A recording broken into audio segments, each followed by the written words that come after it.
My name is Kathleen. I'm going to be talking about how I prepared for my Belize trip, kind of what I did when I was there. My 6th year of fly fishing, and last year was the first time I went to Belize. So there were definitely a lot of first times when it comes to fly fishing last year. Straight Arrow Tight Lines is a company that I started. It's a small company where I started making fishing stickers for just like little quirky things. And there's a blog on there where I write up about my experience fly fishing. I do have a little bit of write up about my Belize trip on that website as well. So if you guys have time, feel free to check it out. So believe it or not, it's easy. This is my write-up for my Belize trip. A lot of this is kind of a mix. I did a couple of days of fly fishing, but I also got to see a lot of what Belize had to offer. So it kind of broke up my trip there. And this is actually me. We were ziplining through the forest, and it was funny because there was a river that was running through there, and my instant thought was like, can I fish it?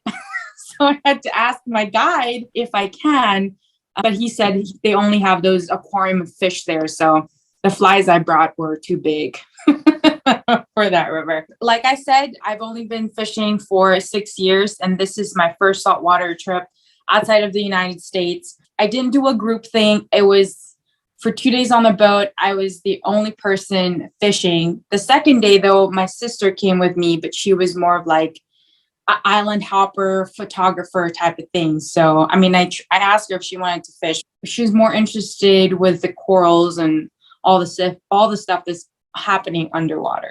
What I did before my trip, I obviously hit my local fly shop. A lot of the local fly shops, since they set up international trips, saltwater trips, they'll have a lot of saltwater fly fishing information. I am lucky enough to have the fisherman's spot super close to where I live, and a lot of them do go out fly fishing in the saltwater overseas. So they give me a lot of information, and they also help me pick out my reel and my rod, which, you know, when you have so much choices to choose from, it's like, where do you start, right? So they helped me with that, and it was really great with all the information. They also help with some of the fly selections. The second thing is calling up the guide company. I mean, especially in Belize, I mean, they know the times, they have all the information that you need.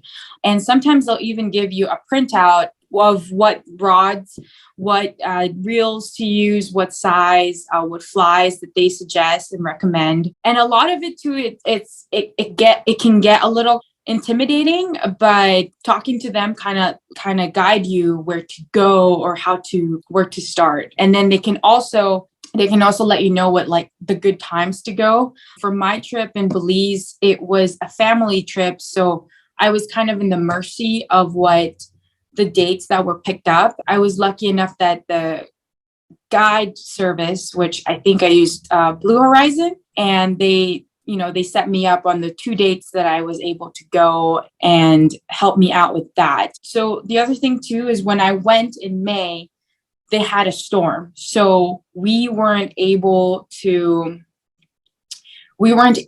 go out to the lagoons, to the deeper waters the first day. It was super windy. So like Heather said, bring a rain jacket or something that will protect you from wind and rain. Because at some point it was like raining in Belize, and they had a tropical storm for that whole week as well. Luckily enough, it was so windy that I didn't have issues with the mosquitoes until the last day. So there's always, a light at the end of the tunnel. So the flies, you can buy them. Orvis has some. Your local fly shop will probably have some too, especially if they do international saltwater trips or just saltwater trips in general. If you are an avid fly tyer, tie them. I mean, you could tie minnow clousers, like bonefish bitters. They look complicated, but when I start tying them, they're actually not that bad. For the gear, with Heather and Amy's presentation, that's very important to have your a gear, like you have clothing that will protect you from the sun because you're going to be walking out in the sun. For my particular trip to Belize, I was only out in the flats 2 times, and I was on the boat for the rest of the times. So I had my scuba diving boots that have soles on them, luckily, and they worked great when I was out in the flats, as you see on this picture. But if you need a little bit more ankle support, definitely get those flat boots because they're more rigid than the scuba diving boots. Line and reel, line, rod, reel, they're completely optional if you don't have the money to purchase those. I was fortunate enough to have a little bit of some to spare to purchase mine, but you don't have to because the saltwater trips can get expensive already, and setting up a new setup can be equally so. So if you don't have the money to purchase it, you don't have to because the guide will provide for some of that stuff.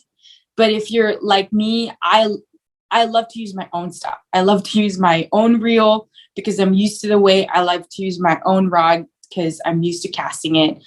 But yeah, having if you're gonna do that, definitely have an extra line and extra spool to cut some of the. Buying an extra spool can cut some of the costs too if you already have those big reels. Read up on your destination. I cannot emphasize this enough. I scoured the internet for all the articles I could find about Belize. The only thing I knew about it is that it has some really good scuba diving spots because my sister and I are both scuba divers, but I did not know that much fishing information about it. This is how my conversation with my sister went. She's like, let's go to Tulum, Mexico. And I was like, I don't really see fly fishing stuff there. Let's go to Belize instead because it's cheaper. So that's me said. And I didn't know, I hear it all the time, but I've never really had that information. But read up on your destination. That prepares you for all the fishing species that you can target. It tells you all how those species that you want to target act like. So for example, permits can be super finicky, especially if they're eating by themselves, and you're going to be casting in the direction of where they're headed. So you could be casting 1 second at 10 o'clock, and then a second later, you're casting at 12 o'clock, and then you're picking it up 40 feet out. You're casting it on your 2 o'clock versus a tarpon where you target the rings. And it's just a matter of setting your line and not setting it too soon when they hit it. So knowing how those species act can help you how to fish for them. You have to practice. This is another thing that I cannot emphasize enough, because if you're going to a saltwater trip and you're used to casting a 2-weight rod, a 5-weight rod, you're going to be sorely disappointed when you go there and you're going to be casting an 8-weight rod minimum, because your body or your casting arms, they're not going to be used to that weight. Luckily in Los Angeles, we get some really, really bad Santa Ana winds. So I got to cast in the wind. And the picture above, it was supposed to be a video, but I was casting against the wind, trying to fight just to get used to casting, cutting through that wind, helped me a lot when I was actually in Belize. And like I said earlier, when we were there was a bunch of tropical storms coming in and it was super windy. And I had 2 days to just cast into the wind, because casting in the wind, you could be a great fly caster in perfect conditions. But if you can't cast in the wind, you can't double haul, you're not going to be able to shoot the line that you need to go cut through that wind. So I saw a question that says, how important is double hauling? It is really important when it's super windy, because it gives that line a momentum to cut through that wind, especially if it's blowing towards you, or to cast through the wind in the distance. When there's no wind, I am able to cast with just a single haul. But unfortunately in Belize, when there's no wind, typically means the fish are not going to be eating, because that water, especially when you're in the lagoon area, that water is not going to be moving. So they almost go into some sort of stasis where the water isn't moving, so the food isn't going to them, so they're not biting. And that could totally end your day. Knowing how to cast too can prevent, those giant flies from hitting you in the head, hitting you in like all the places you don't want to be hit on. I've had a few battles with my flies hitting my ear, hitting my head during my trip to Belize. And experience saltwater fly fishing, those barbel eyes don't feel good once they hit you on the face or anywhere else. Practice with a partner. One thing that the fly fishing shop told me was to have someone tell you to pick up your line and cast. And that helped a lot, because most often than not, a lot of those fish, they're not stagnant. They move, right? Permit is notorious for doing that. I only had 2 shots on permit on my trip, and it was just like miserable. I was casting 40, 60 feet out, and I had to pick 30 to 40 feet of line out of the water with the direction of my guide and cast it towards where the permit is going. Because your guide knows, they can read the fish like the back of their hand. They know where that fish is going. So they tell you to pick up your line and cast it at 10 o'clock, 11 o'clock, or however the guides tell you the direction.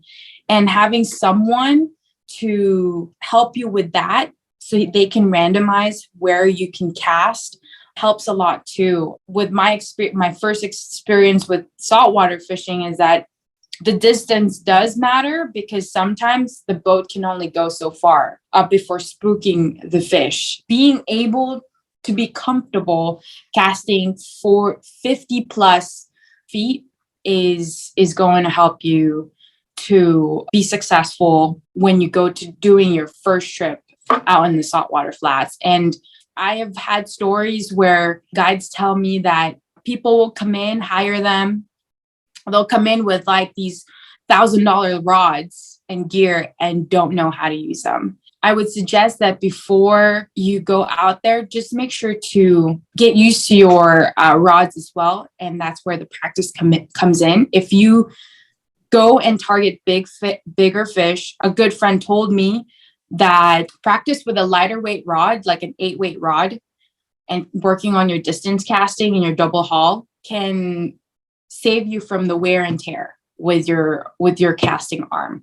Because I started with casting my 11-weight rod, which is a lot heavier than an 8-weight, with a 12-weight